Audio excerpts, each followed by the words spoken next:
High Arbiter Velketh stood before the massive observation window of Imperial Station Theta 7, his four eyes scanning the endless darkness of space with the boredom of someone who had spent 300 years watching absolutely nothing happen. The Orion exclusion zone stretched before him like a vast cosmic prison, and somewhere within that quarantined region of space floated a small blue planet called Earth by its inhabitants. Humans, he thought with mild disgust, were perhaps the most disappointing species the Sithrani Galactic Empire had ever discovered. 3 centuries ago, Imperial scouts had found them fighting among themselves with primitive nuclear weapons, burning their own atmosphere and screaming at each other over invisible lines they had drawn on their tiny world. The Council of Ancients had taken one look at the species assessment report and made the only logical decision: quarantine them, isolate them, and let them destroy themselves in peace. It was a mercy, really, or so Velketh had always believed. The alarm that shattered the silence of his quiet shift was so unexpected that Velketh actually stumbled backward, his ceremonial robes tangling around his legs as red warning lights flooded the observation deck. "What is the meaning of this?" he demanded, his voice sharp with irritation as junior officers scrambled to their stations. Senior Technician Lyris was the first to respond, her scaled fingers dancing across holographic displays as data streams poured across her screen, and when she turned to face the High Arbiter, her face had gone pale with something Velketh had never seen in her eyes before. It was fear. "My lord," she whispered, "something has exited hyperspace at the edge of the exclusion zone." Velketh waved a dismissive hand and said, "A smuggler perhaps, or a lost merchant vessel. Send a patrol to investigate and find them for their stupidity." "My lord, you do not understand," Lyris replied, her voice trembling now as she transferred the sensor data to the main display screen. The numbers that appeared made no sense to Velketh at first, and he squinted at them as if staring harder might change what he was seeing. Vessel length, 47 kilometers. Mass, readings unstable, gravitational distortion detected. Power source, error value EXCDS measurement PARAMETRS. "This is obviously a malfunction," Velketh declared, though his voice had lost some of its confidence. "Run the diagnostics again and find the error in your equipment." Lyris shook her head slowly and said, "We have run diagnostics 17 times, my lord, and the readings are consistent across all sensor arrays." She pulled up a visual feed, and the observation deck fell into absolute silence. The ship that filled the screen was unlike anything Velketh had ever seen in his 400 years of service to the Empire. It was massive beyond comprehension, a mountain of metal and light that dwarfed the largest Imperial dreadnought by a factor of 15. Its hull was covered in strange geometric patterns that seemed to pulse with inner light, and at its bow, enormous letters spelled out words in a language the computer quickly translated: UES Prometheus. "That designation," Velketh whispered, "UES stands for what exactly?" Lyris swallowed hard before answering, "United Earth Sovereignty, my lord." The words hit Velketh like a physical blow, and he gripped the railing before him to steady himself. "That is impossible," he said, his voice barely above a whisper. "The humans are primitives.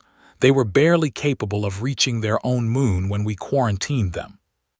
"My lord," another technician called out, his voice cracking with panic, "we are receiving a transmission from the vessel." "On screen," Velketh commanded, though every instinct told him he did not want to hear what came next. The face that appeared on the display was unmistakably human. 2 eyes, pale skin, dark hair pulled back in a severe style, and an expression of calm confidence that made Velketh's blood run cold. The human spoke in perfect Imperial standard, every word clear and precise. "This is Admiral Catherine Chen of the UES Prometheus, flagship of the United Earth Sovereignty. We request diplomatic contact with the Sithrani Galactic Empire. We come in peace, but we are prepared for war. The transmission included telemetry data, ship specifications, and visual confirmation that left no room for doubt or denial. The impossible ship was real, it was human, and it was waiting.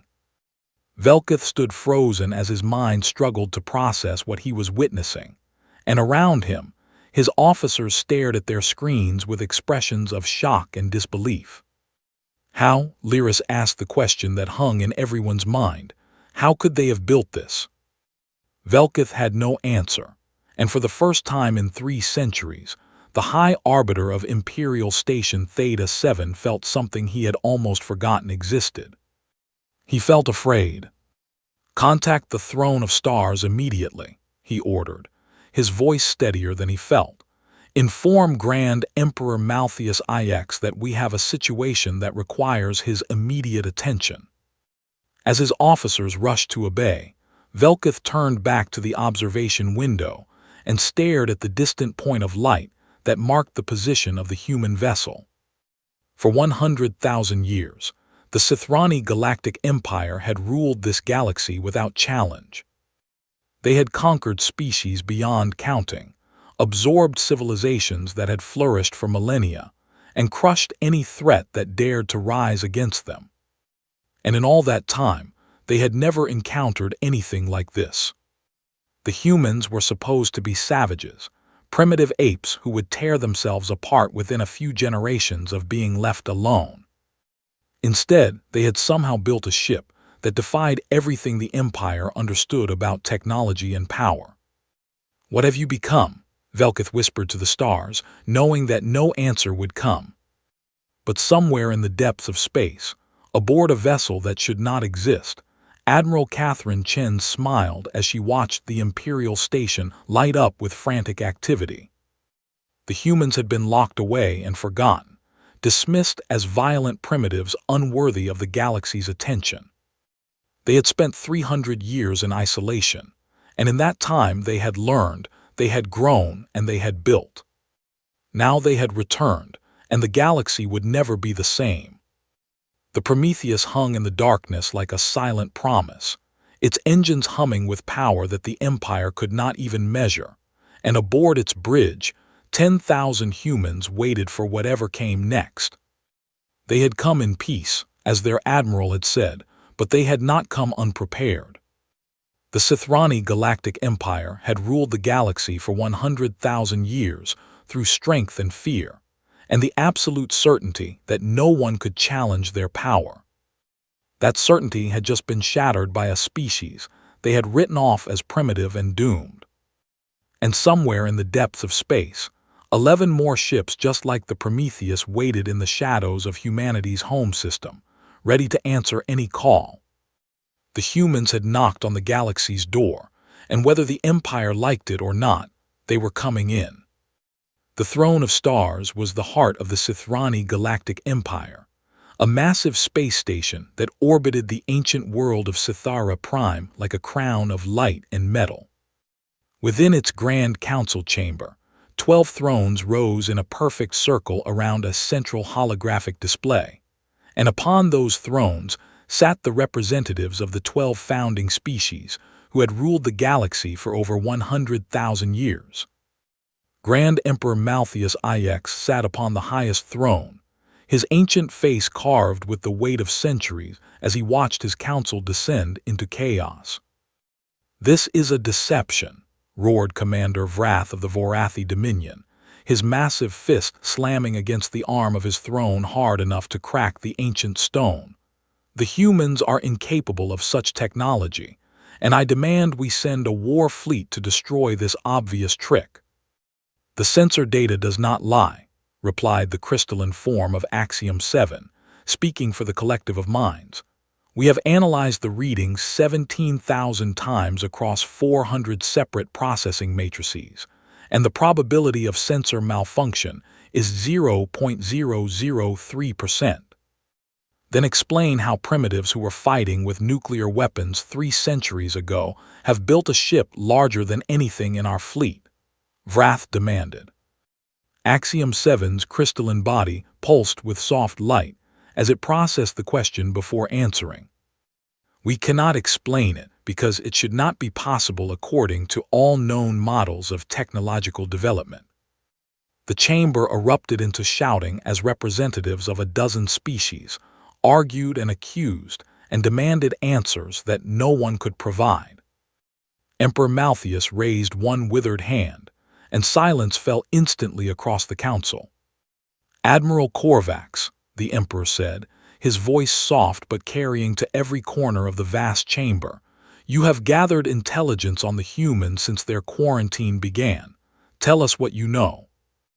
Admiral Korvax stepped forward from the shadows, a tall figure in the dark uniform of Imperial intelligence, and his face was grim as he activated the central holographic display. "What I am about to show you has been classified at the highest level for the past 50 years, Korvax began, "and I must warn the Council that the information is deeply disturbing." Images began to flow across the display. A blue planet racked by storms and fire, cities in ruins, oceans rising to swallow coastlines, and everywhere the signs of catastrophic collapse. 73 years after quarantine, the humans experienced what they call the Great Collapse, Korvax explained. Climate change, resource depletion, and a series of regional wars pushed their civilization to the brink of extinction. "Then they should have died," Vrath growled, "as we predicted they would." "They nearly did," Korvax agreed, "but something remarkable happened instead." The images shifted to show humans working together, building massive structures, launching ships into orbit, constructing enormous stations that circled their wounded world. In the face of extinction, humanity united for the first time in their history, Korvax continued. They formed a single government called the United Earth Sovereignty and dedicated every resource to survival. "Unified government means nothing," scoffed Representative Mylara of the Eloweri Consortium, though her voice carried an edge of nervousness. "Unity does not create technology from nothing." "No," Korvax agreed, "but desperation does." He pulled up new data showing strange energy signatures and impossible readings that made several council members lean forward in shock.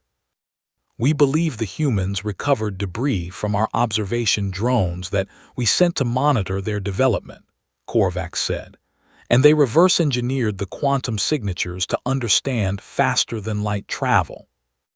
"Impossible," Axiom 7 declared. "The mathematical complexity alone would require centuries of study."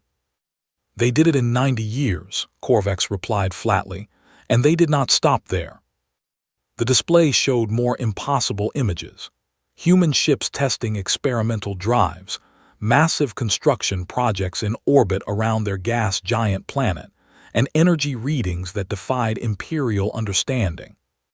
"They have developed what they call zero-point energy extraction," Korvax continued, "a technology we believed was theoretically impossible." The council fell into stunned silence. Zero-point energy was a myth, a dream that Imperial scientists had chased for 50,000 years without success, and now Korvax was telling them that a species of quarantined primitives had achieved it in 3 centuries. "There is more," Korvax said, and his voice dropped lower. "The ship at our border, the one they call Prometheus, is not alone." The holographic display shifted to show the human solar system, and council members gasped as 12 massive signatures appeared around the small blue planet called Earth. 12 vessels of similar size guard their home world, Korvax explained, but that is not the worst of it. The display zoomed out to show the gas giant Jupiter, and in its orbit, something massive was taking shape. "They are building something larger," Korvax said quietly, "much larger." The readings showed a vessel under construction that dwarfed even the Prometheus, a ship so massive that it registered as a small moon on Imperial sensors. "Our estimates suggest the completed vessel will exceed 200 kilometers in length," Korvax finished, "and its power source appears to be a contained stellar fragment." "A piece of a star," Emperor Malthus whispered, and for the first time in living memory, the ancient ruler looked afraid. The council erupted once more, but this time the arguments were tinged with something new: panic. Representative Mylara of the Eloweri sat in silence, her face pale as old memories surfaced in her mind. The Eloweri were one of the oldest species in the galaxy, and they alone remembered the ancient wars that had shaped the galaxy before the Empire rose to power. They remembered another species that had built impossible things and refused to surrender. They remembered what it had cost to defeat them. "We must open diplomatic channels immediately," Mylara said, her voice cutting through the chaos. "We cannot afford a war with these humans." "You speak of cowardice," Vrath bellowed. "The Vorathi do not bow to primitives." "The Vorathi have never faced an enemy like this," Mylara shot back, "and neither has anyone else in this chamber." Emperor Malthus raised his hand again, and the council fell silent. "We will send an envoy to assess the situation," the Emperor declared, "and we will attempt diplomacy first." He paused, and his ancient eyes grew cold. "But you will also prepare the Annihilation Fleet," he commanded, "a force that has not been assembled in 40,000 years." The council members stared at their emperor in shock. The Annihilation Fleet was a legend, a weapon of last resort that had been used only twice in the entire history of the Empire. "If diplomacy fails," Malthus continued, his voice like ice, "we will remind these humans why the galaxy learned to fear us." The council bowed in acceptance, but as they filed out of the chamber, many carried doubt in their hearts. For 100,000 years, the Empire had crushed every threat that rose against it. But they had never faced an enemy that built the impossible and smiled while doing it. In the shadows of the council chamber, Admiral Korvax watched his emperor and wondered if the old ruler understood what was coming. The humans had been locked away and forgotten, but they had not wasted their time in isolation. They had been preparing. And Korvax suspected that whatever came next, the galaxy would never be the same. Diplomatic Station Nexus 1 floated in the empty space between stars, a neutral meeting ground that had witnessed 10,000 negotiations over the centuries. Today it would witness something that had never happened before: formal contact between the Sithrani Galactic Empire and the species they had imprisoned 300 years ago.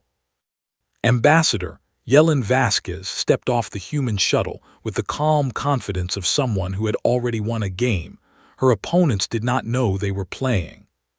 She was tall for a human, with dark hair streaked with silver and eyes that seemed to see everything and reveal nothing. Behind her walked 4 members of her security detail, each wearing sleek black armor that hummed with energy fields the Imperial scanners could not identify. High Arbiter Velkath waited at the entrance to the negotiation chamber, flanked by representatives from 5 of the founding species, and he studied the human ambassador with a mixture of curiosity and barely concealed fear. "Ambassador Vasquez," he said formally, "the Sithrani Galactic Empire welcomes you to Nexus 1. "High Arbiter," Vasquez replied with a slight nod, "humanity is honored by this opportunity for dialogue." They entered the negotiation chamber together, taking their places on opposite sides of a long table made from crystal that had been grown over 10,000 years. The Imperial delegation sat stiffly in their ceremonial robes, while Vasquez and her team settled into their chairs with an ease that suggested they had done this many times before. "Let us dispense with pleasantries," Velkath began, his 4 eyes fixed on the human ambassador.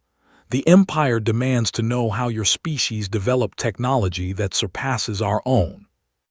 Vasquez smiled slightly and said, "You imprisoned us, High Arbiter. You sealed our system and left us to die. Did you expect us to simply accept our fate?" "We expected you to destroy yourselves," admitted Representative Axiom 7, the crystalline being's honesty cutting through the diplomatic tension. "All projections indicated your species would not survive more than 2 centuries." Your projections were wrong, Vasquez replied simply. She gestured to one of her aides, who activated a small holographic projector that displayed images and data for the Imperial delegation to see.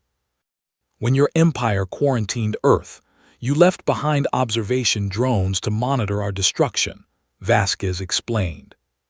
What you did not realize is that several of those drones malfunctioned and crashed on our planet. Velketh felt his heart sink as he understood what the ambassador was saying. You recovered our technology, he said quietly. We did, Vasquez confirmed, and we spent decades trying to understand it. Your quantum communication systems taught us that faster-than-light travel was possible, and once we knew something was possible, we refused to stop until we achieved it. But the zero-point energy extraction, Axiom 7 interjected, that technology is beyond anything we have ever developed. How did you achieve the impossible? Vasquez leaned forward, and her eyes grew hard with memory. Desperation, she said, is the mother of invention. When your species has faced extinction not once but twice, you learn to push beyond what is possible because the alternative is death. She pulled up more images showing the horrors of humanity's near-extinction events. The great collapse that killed billions, the silence plague that nearly finished what climate change had started. We had no choice but to innovate, Vasquez continued, and we discovered that the universe holds secrets your empire never bothered to look for because you were too comfortable in your power.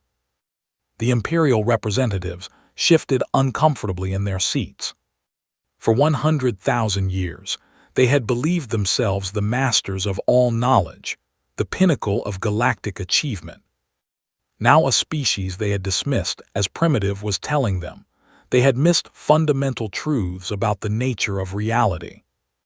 This is all very interesting, Velketh said carefully, but it does not explain why you have violated the quarantine and brought a warship to our border.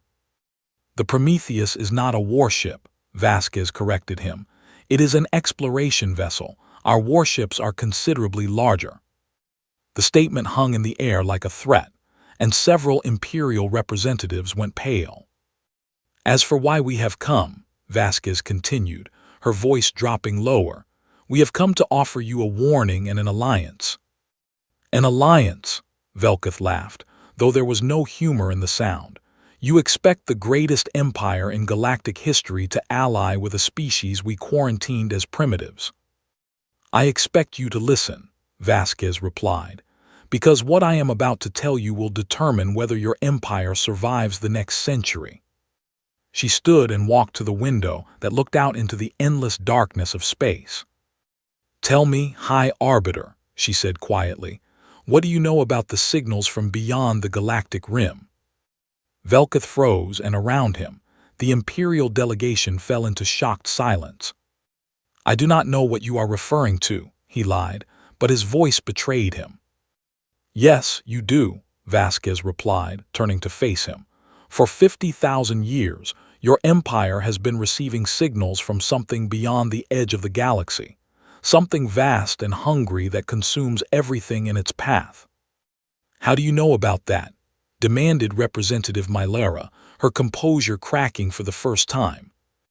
Because we detected the same signals, Vasquez answered, and unlike your empire, we did not choose to hide from the truth and hope the threat would go away. She returned to her seat and looked at each member of the Imperial delegation in turn. You call them the Devourers, she said, ancient machines or creatures or something else entirely that have been moving toward this galaxy for longer than your empire has existed. That information is classified at the highest level, Velketh whispered. How could you possibly know? Because we have been preparing for them, Vasquez replied, while your empire has been pretending they do not exist. She leaned forward, and her voice carried the weight of absolute conviction. The Devourers will reach the galactic rim in less than 100 years, she said, and when they arrive, they will consume everything in their path. Every world, every species, every trace of civilization will be devoured unless we stand together. The Imperial delegation sat in stunned silence as the truth they had hidden for millennia was spoken aloud by a human who should not have known it existed.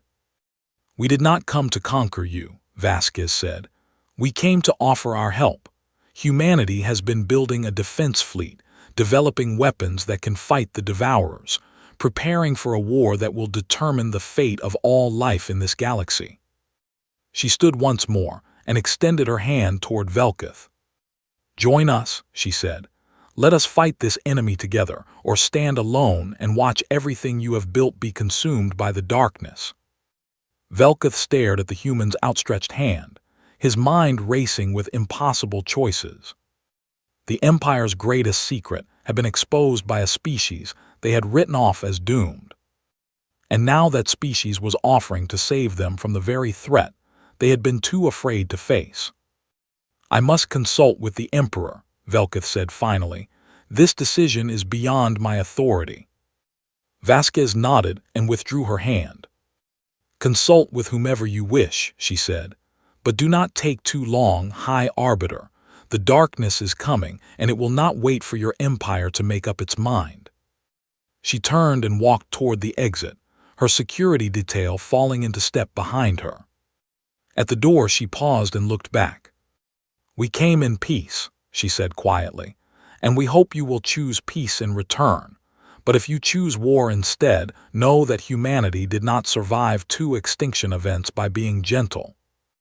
Then she was gone, leaving the Imperial delegation sitting in silence as the weight of impossible truth settled upon their shoulders. The galaxy had changed forever in the span of a single conversation. And somewhere beyond the rim of stars, something ancient and hungry continued its endless approach. Grand Emperor Maltheus Ix sat upon his throne and listened to High Arbiter Velketh's report with a face carved from stone. When the report was finished, the ancient ruler remained silent for a long moment before speaking. "The humans know about the Devourers," he said finally, "and they have the audacity to offer us an alliance as if we are equals." "Your Majesty," Velketh said carefully, "perhaps we should consider their offer. If the Devourers are truly coming, we may need all the help we can gather." "You would have me bow to primitives?" Maltheus demanded, his voice rising with cold fury. "You would have the greatest empire in history admit that we cannot protect ourselves without the aid of a species we quarantined 3 centuries ago." "I would have you survive, Your Majesty," Velketh replied quietly. The Emperor rose from his throne, his ancient body trembling with rage. "For 100,000 years, this empire has crushed every threat that dared to challenge us," he declared. "We have conquered galaxies and destroyed species beyond counting, and we will not cower before humans or Devourers or anything else." He turned to Admiral Korvax, who stood in the shadows of the throne room. "Admiral, you will take the Annihilation Fleet to the human home system," Maltheus commanded. "You will give them one chance to surrender unconditionally, and if they refuse, you will reduce their world to ash."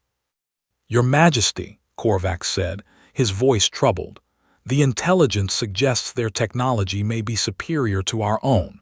We do not know what weapons they possess." "Then you will find out," Maltheus replied coldly. "Take 3,000 ships and remind the galaxy why the Empire is feared." Korvax bowed and departed to carry out his orders, though doubt weighed heavily on his heart. 7 days later, the Annihilation Fleet dropped out of hyperspace at the edge of the human solar system. 3,000 warships hung in the darkness of space, their weapons charged and their crews ready for battle. It was the largest military force assembled in 40,000 years, a wall of metal and fire that had never known defeat. Admiral Korvax stood on the bridge of his flagship, the Imperial Vengeance, and surveyed the human system with cold eyes. He could see the 12 Sentinel ships that guarded Earth, massive vessels that dwarfed his own flagship by a factor of 15. And he could see something else. A shape in the shadow of the gas giant Jupiter, something so massive it defied comprehension. "Broadcast on all frequencies," Korvax commanded. His communications officer obeyed, and the Admiral's voice echoed across the void. "Attention human vessels," Korvax declared. "This is Admiral Korvax of the Sithrani Imperial Annihilation Fleet. By order of Grand Emperor Maltheus IX, you are commanded to surrender unconditionally and submit to Imperial authority. Failure to comply will result in the complete destruction of your planet and the extinction of your species. You have 1 hour to respond." The response came in less than a minute. Admiral Catherine Chen's face appeared on the main display, and she was smiling. "Admiral Korvax," she said calmly, "we received your Emperor's message and we have a response." "I am listening," Korvax replied. "No," Chen said simply. The transmission ended, and across the human system, the 12 Sentinel ships began to move. "All ships prepare for combat," Korvax commanded. "Target the nearest human vessel and fire on my command." But before a single weapon could be activated, something impossible happened. The 12 human ships began to glow with brilliant light, and space itself seemed to bend around them. Energy fields unlike anything the Empire had ever encountered expanded outward in waves, washing over the Annihilation Fleet like ripples in a pond. Every Imperial ship in the fleet suddenly stopped moving. Engines roared at maximum thrust, but the vessels remained frozen in place, held by invisible chains that the Imperial sensors could not even detect. "What is happening?" Korvax demanded, panic creeping into his voice. "It is some kind of gravitational displacement field," his science officer reported, her voice trembling. "They have locked our ships in a localized gravity well. We cannot move, and we cannot escape." 3,000 of the most powerful warships in the galaxy hung helplessly in space, their crews watching in horror as the human vessels circled them like predators examining trapped prey. And then something emerged from the shadow of Jupiter. Korvax had seen the intelligence reports, but nothing could have prepared him for the reality of what rose from behind the gas giant. The vessel was beyond massive. It was a world unto itself, a mountain of metal and light that stretched over 200 kilometers from bow to stern. Its hull blazed with energy patterns that hurt to look at directly, and at its core, something burned with the light of a captured star. "By the ancient gods," Korvax whispered, "what have they built?" The human vessel broadcast its identification: UES Atlas, flagship of the United Earth Sovereignty. A new face appeared on the main display, a woman with steel-gray hair and eyes that held the weight of command. "Admiral Korvax," she said, "I am Captain Alina Marcos of the Atlas. Your fleet has been neutralized and your weapons have been disabled. You have 2 choices." She leaned forward, and her voice grew hard. "You can surrender now and return to your Emperor with a message of peace," she said. "Or you can watch as we demonstrate exactly what humanity is capable of." "You would not dare attack an Imperial fleet," Korvax replied, though his voice lacked conviction. "The Empire would retaliate with everything it has." "Your Empire has never faced anything like us," Captain Marcos replied. "But if you need a demonstration to understand what you are dealing with, we are happy to provide one." She gestured to someone off-screen, and one of the human Sentinel ships broke formation. It turned toward a cluster of Imperial vessels at the edge of the fleet and began to charge some kind of weapon. "Wait," Korvax shouted, "what are you doing?" "Showing you the truth," Marcos replied. The Sentinel ship fired. A beam of pure stellar plasma, concentrated to impossible density, lanced across space and struck the heart of the Imperial formation. Admiral Korvax watched in frozen horror as 200 warships vaporized in an instant, their metal hulls turning to gas in the face of temperatures that existed only in the hearts of stars. The beam lasted for exactly 3 seconds, and when it ended, there was nothing left but expanding clouds of glowing debris. "That was one ship firing at reduced power," Captain Marcos said quietly. The Atlas carries 47 weapons of similar design, and we can fire at full power continuously for 6 hours. She let the implications sink in before continuing. Your fleet is helpless, Admiral. Your weapons cannot fire, your engines cannot move, and we have enough firepower to destroy every ship you brought without breaking a sweat. Korvax stared at the wreckage of 200 ships and knew that everything he had believed about the universe had just been proven wrong. "What do you want?" he asked, his voice barely above a whisper. "We want peace," Marcos replied. "We want your Emperor to understand that war with humanity is not a battle he can win. We want your people to join us in facing the real threat that is coming from beyond the galaxy." She paused and added, "And we want you to deliver a message." "What message?" Korvax asked.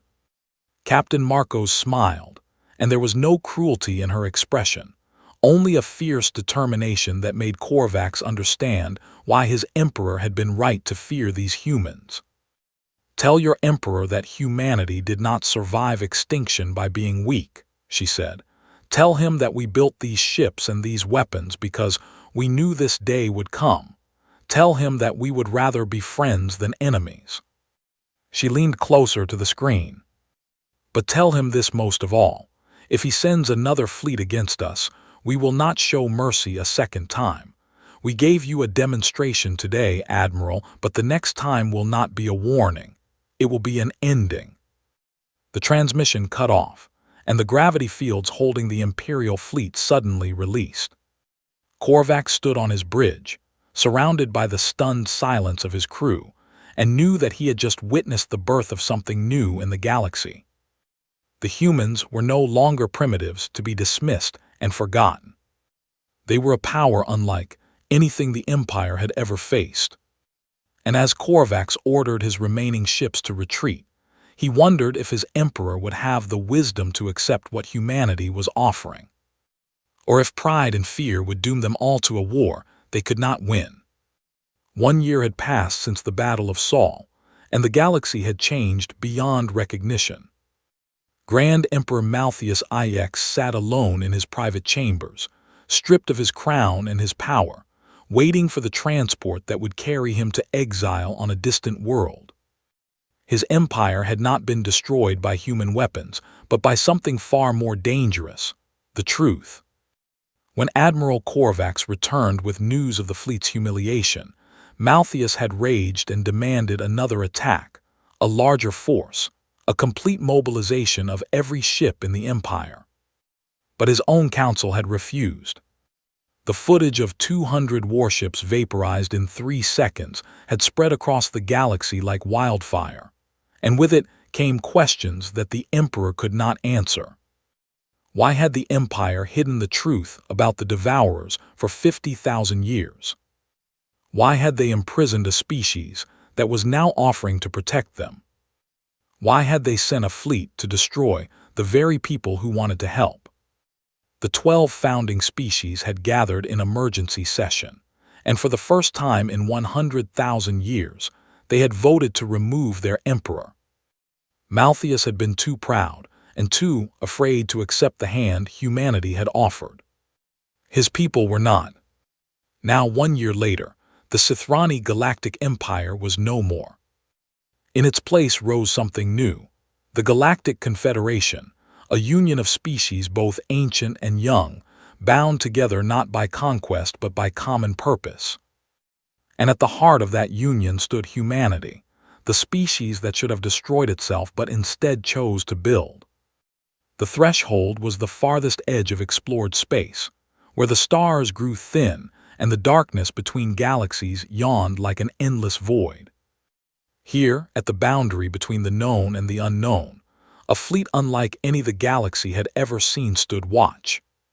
Ships from 100 different species hung in formation: Sithrani cruisers next to Vorathi battleships, Elowari science vessels alongside the crystalline constructs of the collective of minds. And at the center of the formation, 3 human vessels dominated the darkness like mountains among hills. The Atlas had been joined by 2 sister ships, the Titan and the Colossus, each one a mobile fortress carrying millions of humans and enough firepower to crack worlds. Together, they formed the first line of defense against the darkness that was coming. Ambassador Yellen Vasquez stood on the observation deck of Confederation Station Unity, watching the fleet through windows that stretched from floor to ceiling. She was tired. The past year had been filled with negotiations and treaties, and the endless work of building something new from the ashes of something old. But she would not have traded any of it for a moment of rest. "You look thoughtful," said a voice behind her. Vasquez turned to find former High Arbiter Velkith approaching, his ceremonial robes replaced by the simpler uniform of a Confederation diplomat. He had been one of the first to abandon the Emperor and embrace the new order. And Vasquez had come to respect him, despite their difficult first meeting. "I was thinking about how much has changed," she replied. "A year ago, your people wanted to destroy us. Now we stand together against a common enemy." "A year ago, I was afraid of what humanity represented," Velkith admitted. "Your technology, your strength, your refusal to accept the limits we believed were absolute. It terrified me." "And now?" Vasquez asked. Velkith was silent for a moment before answering. "Now I understand that fear was never the right response," he said. "Your people did not build those ships to threaten us. You built them because you knew what was coming, and you refused to let it destroy everything." He turned to face her, his four eyes meeting her too. "Why?" he asked, the question he had been holding for months finally breaking free. "Your people could have crushed us. After everything the Empire did to you, no one would have blamed you for seeking revenge. Why did you offer peace instead?" Vasquez considered the question carefully before answering. "Because we learned something in those 3 centuries you locked us away," she said. "We learned what happens when fear and hatred drive a species forward." She gestured toward the stars beyond the window. "We nearly destroyed ourselves more times than I can count," she continued. "Wars over resources, plagues we created ourselves, climate disasters we could have prevented. Every time we faced extinction, it was because we let our worst instincts guide us instead of our best." She turned back to Velkith. "When we finally united, when we put aside our differences and worked together for survival, we discovered something amazing," she said. "We discovered that we are capable of building things that should not be possible, of achieving things that defy all logic and reason." She smiled, and there was both pride and sadness in her expression. "Humanity's greatest strength is not our technology or our ships," she said. "It is our ability to choose hope over fear, cooperation over conquest, building over destroying." She placed a hand on Velkith's shoulder. "We offered you peace because that is what we have learned to be," she said, "and because the universe is vast and cold and full of things that want to devour everything we love. We cannot afford to be enemies, not anymore. The only way any of us survive is together." Velkith stood in silence, letting her words sink into his heart. For 100,000 years, his people had ruled through fear and force, believing that strength alone could protect them. Now he understood that true strength came from something else entirely. It came from the choice to build instead of destroy, to unite instead of divide, to offer a hand to former enemies instead of a sword. "The Devourers will reach the rim in less than 100 years, he said quietly. "Do you truly believe we can stop them?"